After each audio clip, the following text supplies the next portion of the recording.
నమస్తే అండి. నరాల బలహీనత చాలా మందిలో మనం చూస్తూ ఉంటాము. కానీ దీనికి ఎలాంటి సొల్యూషన్ ఉంది? ఏ డాక్టర్ దగ్గరికెళ్తే మనకి పర్ఫెక్ట్ సొల్యూషన్ వస్తది? అసలు దీనికి సొల్యూషన్ ఉందా లేదా? ఎక్కడా దొరకని సొల్యూషన్స్ మనకి హోమియోపతిలో దొరుకుతాయని చాలా మంది చెప్తూ ఉంటారు. హోమియోపతిలో నిజంగా దీనికి పరిష్కారం ఉందా? మనతో ఉన్నారు ఇవాళ డాక్టర్ చేతన్ రాజ్ గారు, కన్సల్టెంట్ హోమియోపాత్. నమస్తే అండి.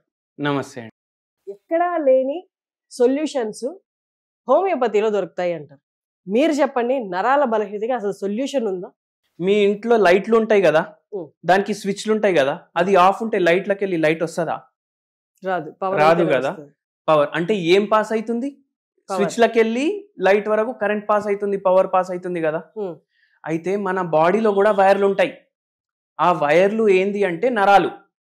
ఇప్పుడు బయట ట్రాన్స్ఫార్మర్ ఉంటది కదా, ట్రాన్స్ఫార్మర్ ఏం చేస్తుంది? మొత్తం బిల్డింగ్ కి లైట్ సప్లై పంపిస్తుంది. అట్లానే మన బ్రెయిన్ ఉంటుంది. బ్రెయిన్ కి స్పైనల్ కార్డ్ కనెక్షన్ ఉంటుంది. బ్రెయిన్ స్పైనల్ కార్డ్ మొత్తం ఒకటే అనుకోండి, ఈడికెళ్ళి కింద వరకు నడుము వరకు, ఆడికెళ్ళి అన్ని నరాలు బయటికి వస్తాయి.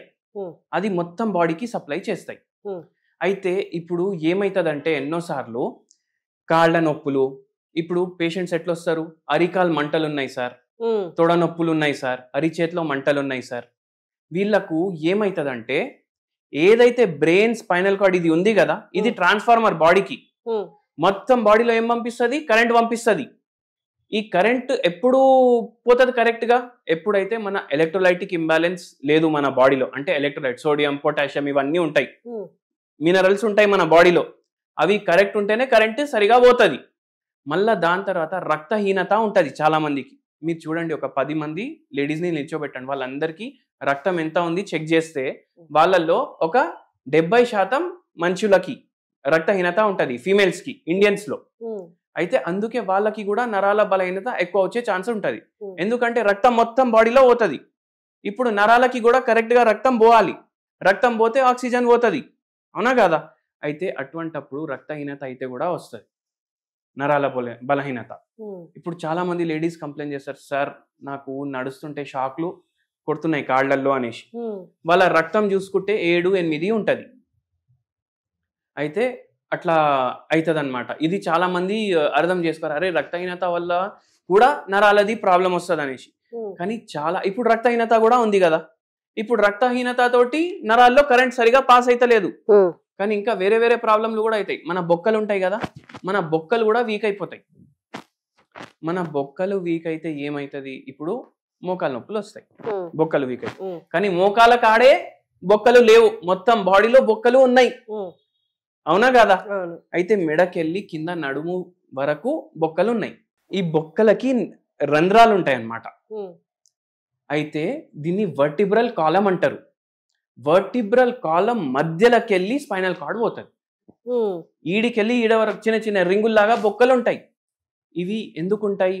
ఇప్పుడు ఫోన్ ఉంటుంది కదా, మనం ఫోన్కి ఏం పెట్టుకుంటాం? కవర్ పెట్టుకుంటాం. ఏం కాడది? కేస్, ఫోన్ కేస్ పెట్టుకుంటాం కదా. ఎందుకు? కింద పడితే అది పగలొద్దు అనేసి. మన స్పైనల్ కార్డ్ కి కూడా ఒక ఉండాలి కదా కేస్, అట్లా అనేసి వర్టిబ్రల్ కాలం ఇచ్చింది దేవుడు. అయితే ఏమవుతుంది అంటే ఎప్పుడైతే ఆస్టియోపోరోసిస్ అవుతుంది, ఆస్టియోఆర్థరైటిస్ అవుతుంది, అంటే ఈ బొక్కలు వీక్ అవ్వడంతో, డీజెనరేటివ్ చేంజెస్ రావడంతో, ఇప్పుడు బొక్కల మధ్యలో ఒక స్పంజ్ లాగా కూడా ఉంటుంది, దాన్ని ఇంటర్ వర్టిబ్రల్ డిస్క్ అనేసి చెప్తారు. ఇప్పుడు ఇది జరిగిపోయినా ఏమైతుంది? ఇది కొంచెం జరిగిన రింగ్ సైజ్ అయితే ఒకటే ఉంటది కదా. ఇప్పుడు నేను ఈ రింగ్ వేసుకున్నా, ఈ రింగ్ సైజ్ ఈ ఫింగర్ కోసమే ఉంటది. వేరే ఫింగర్లకి వెళ్ళి పెడితే అది కింద అయినా పడుతుంది, లేకపోతే లోపటికే పోదు. అయితే ఆ ఏదైతే రింగ్ ఉంటది ఆ స్పంజ్ జరిగిపోయింది అనుకోండి, లేదంటే బొక్కనే జరిగింది అనుకోండి, ఏమైతుంది? ఏదైతే ఫింగర్ ఉంది దాని మీద ప్రెషర్ పడుతుంది కదా, అట్లనే స్పైనల్ కార్డ్ మీద కూడా ప్రెషర్ పడుతుంది. ఇప్పుడు పైప్ ఉంది, పైప్లకి వెళ్ళి నీళ్ళు వస్తున్నాయి, ప్రెషర్ తోటి వస్తున్నాయి. మనం దాన్ని మొత్తం ప్రెస్ చేస్తే ఏమవుతుంది? ప్రెషర్ తగ్గుతుంది దాంట్లో. అంటే ఇప్పుడు ఆ స్పైనల్ కార్డ్ మీద కూడా ప్రెషర్ పడుతుంది.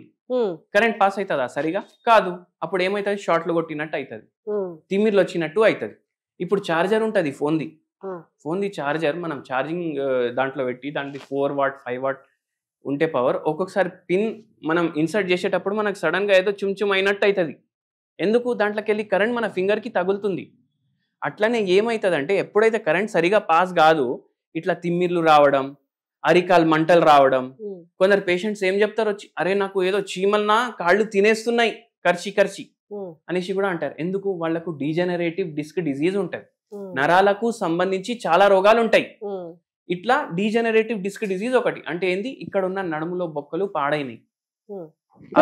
హోమియోపతిలో ఏంటి రెమెడీ? హోమియోపతిలో ఏంది అంటే ఇప్పుడు మీరు నేను అన్నాను బొక్కలు డ్యామేజ్ అయినాయి అనేసి, దానివల్ల స్పైనల్ కార్డ్ మీద ప్రెషర్ పడుతుంది. లేదు అంటే రక్తహీనత ఉంది, ఎన్ని మందులు వాడినా రక్తహీనత మంచిగా అయితలేదు. అయితే ఏంది అంటే హోమియోపతి వైద్యం తీసుకుంటే కొన్ని సర్జికల్ కేసెస్ కూడా, అంటే ఇప్పుడు సర్జరీ అవసరం, అది బోన్ జరిగిపోయింది దాన్ని మళ్ళీ సెట్ చేస్తారు అనేసి చెప్తారు కదా, అవి కూడా విదౌట్ సర్జరీ హోమియోపతి ద్వారా తగ్గుతాయి. ఇప్పుడు స్లిప్ డిస్క్ కూడా హోమియోపతి ద్వారా తగ్గుతుందా? అవును, స్లిప్ డిస్క్ కూడా తగ్గింది, ఎంతో మందికి తగ్గింది. ఎలా అంటే ఇప్పుడు స్పైనల్ కార్డ్ లోంచి డిస్క్ బయటకు వచ్చింది, హోమియోపతి చిన్న చిన్న టాబ్లెట్స్ నోట్లో వేసుకుంటాము, ఈ బయటకు వచ్చింది మళ్ళీ లోపలికి ఎలా వెళ్ళిపోద్ది విత్ టాబ్లెట్స్? ఎట్లా వెళ్ళిపోతుంది అంటే, ఇప్పుడు మీరు ఈడికెళ్ళి హైటెక్ సిటీకి పోవాలనుకోండి, ఎంతసేపు అవుతుంది? 40 minutes అవుతుంది. ఇప్పుడు మీ మనసు, మీ మైండ్ అంటే వేరే, మన బాడీ అంటే వేరే కదా. మైండ్ అడిగిపోవాలంటే క్షణం కూడా పట్టదు, హాఫ్ సెకండ్ కూడా పట్టదు. అయితే ఏంది అంటే హోమియోపతి మందులు మైండ్ పైన కూడా పనిచేస్తాయి, బాడీ పైన కూడా పనిచేస్తాయి. ఇప్పుడు నా నరాలు కరెక్ట్ గా పనిచేస్తున్నాయి, నా మైండ్ అనుకుంటుంది ఇట్లా చేయి లేపాలి, ఈ ఫింగర్ ఓపెన్ క్లోజ్ చేయాలి అనేసి, అయితే నేను చేస్తున్నా. అయితే మైండ్ కి ఎప్పుడైతే థాట్ వస్తుంది మన బాడీలో ఉన్న ప్రాబ్లం సెట్ అయిపోవాలి అనేసి, అప్పుడు ఆటోమేటికలీ సెట్ అయిపోతుంది. హోమియోపతి మందులు డైరెక్ట్లీ నరాల పైననే పనిచేస్తాయి, మైండ్ పైన నరాల పైన. ఇప్పుడు మనిషికి స్ట్రెస్ ఉంది అనుకోండి, స్ట్రెస్ ఉంటేనే చాలా వరకు క్రానిక్ డిసీజెస్ వస్తాయి. ఇప్పుడు కొందరు పేషెంట్స్ ఏమన్నారు, ఇప్పుడు నేను డీజనరేటివ్ డిస్క్ డిజీజ్ అన్నాను మీకు. ఒక పేషెంట్ కి డీజనరేటివ్ డిస్క్ డిజీజ్ ఉండే, ఎప్పుడు స్టార్ట్ అయింది? వాళ్ళ ఆయన చనిపోయినరు, దాని తర్వాత ఈ పేషెంట్ కి స్టార్ట్ అయింది. అయితే స్లిప్ డిస్క్ లాంటి ప్రాబ్లమ్స్ ఉంటాయి. ఇప్పుడు హోమియోపతి మందులు వేయడం వల్ల నరాల పైన అవి పనిచేయడం వల్ల ఆటోమేటికలీ బాడీలోనే అడ్జస్ట్ అయ్యి అది మళ్ళా స్లిప్ డిస్క్ తగ్గిపోతుంది. ఎందుకంటే mind and body holistic treatment ఇస్తున్నాం మనం స్పేర్ పార్ట్ లాగా, అరే ఇక్కడ ఈ ప్రాబ్లం ఉంది దీనికి ఇట్లా సర్జరీ చేయాలి అని చెప్పట్లేదు. మనం మందులు ఇచ్చి mind and body both coordinate together because of the action of the medicine, and patient కి ఆటోమేటికలీ రివర్సల్ అవుతుంది. ఇట్లా స్లిప్ డిస్క్లే కాదు, డీజనరేటివ్ డిస్క్లు కూడా రివర్స్ అవుతాయా? Is it possible? అరే ఎందుకు అవ్వట్లేదు, మేము మా క్లినిక్ లోనే అవుతుంది. అది ఇది మిరాకిల్ అసలు. నేను ఇప్పుడు దాకా ఎప్పుడు వినలేదు. అంటే డిస్క్ బయటకు వచ్చింది మళ్ళీ లోపలికి ఎలా వెళ్ళిపోద్ది ఫిజికల్ గా? పేషెంట్స్ కి ఏం డౌట్స్ వస్తాయి అంటే, ఇట్లా ఇప్పుడు బొక్కలు కూడా జరిగిపోతాయి ఒక్కొక్కసారి, స్పాండియోలిథియాసిస్ అంటారు, అవి కూడా మంచిగా అయిపోతాయి.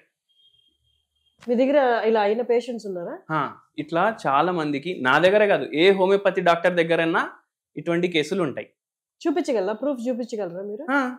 ఇప్పుడు పేషెంట్సే మనకు వచ్చి చెప్తారు కదా, ఇట్లా తగ్గింది అట్లా తగ్గింది. మళ్ళా మనకు ఎంఆర్ఐ చేస్తే దాంట్లో కూడా మనకు డిఫరెన్స్ తెలుస్తుంది. ఒక్కొక్కసారి వాళ్ళు వేరే ఫిజిషియన్స్ దగ్గర వెళ్ళి చూపిస్తే వాళ్ళే నమ్మలేకపోతారు, అరే ఎట్లా తగ్గింది అనేసి.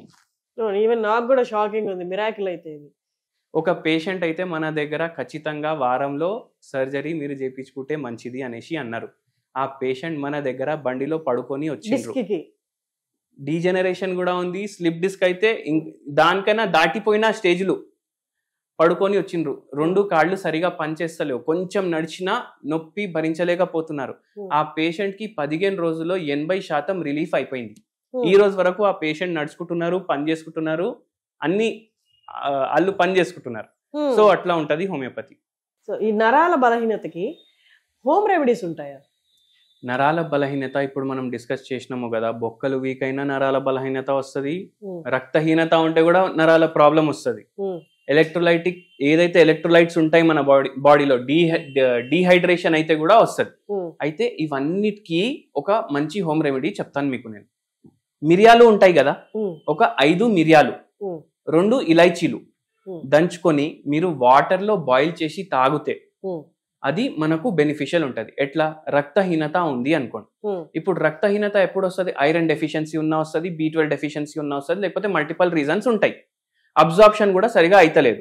అయితే మనం ఏం వేసినాం? దీంట్లో మిరియాలు వేసినాం. మిరియాలు ఏం చేస్తాయంటే దీంట్లో పిప్రిన్ ఉంటది, ఇది మంచిగా అబ్జర్వ్ చేయడానికి హెల్ప్ చేస్తుంది. మనం ఏదైతే తిండి తింటాము కదా దాంట్లోకి వెళ్ళి అబ్జార్ప్షన్, న్యూట్రియంట్స్ అబ్జార్ప్షన్ కోసం హెల్ప్ చేస్తుంది. అట్లనే బాడీ మళ్ళీ హోమియోస్టాసిస్ కి వచ్చేటట్టు హెల్ప్ చేస్తుంది మనం. అయితే ఇవి రెండు మీరు వాటర్ లో బాయిల్ చేసి తీసుకోవడం వల్ల ఏమైతుంది అంటే మీకు సిమ్టమ్స్ లో కొంచెం రిలీఫ్ కనిపిస్తుంది. పూర్తిగా దీంతోటే తగ్గదు, రిలీఫ్ కనిపిస్తుంది. మనకు పూర్తిగా తగ్గాలి అంటే మనం హోమియోపతి వైద్యం వాడాలి. షూర్. అయితే మీరు నెక్స్ట్ టైం వచ్చినప్పుడు మీరు ప్రూఫ్స్ వస్తే నేను కూడా చూస్తాను. Very shocking. సో విన్నారు కదండి, హోమియోపతిలో ఈ కైండ్ ఆఫ్ క్యూర్ ఉంటుంది అన్నారు. ఈవెన్ నాకు కూడా చాలా సర్ప్రైజింగ్ గా ఉంది. స్లిప్ డిస్కులు కూడా పోతాయి అని హోమియోపతి మెడిసిన్ తో చెప్తున్నారు. సో మీరు ఎవరైనా కన్సల్ట్ అవ్వాలనుకుంటే కింద డిస్ప్లే అవుతున్న నెంబర్కి కాల్ చేయండి. Thank you sir.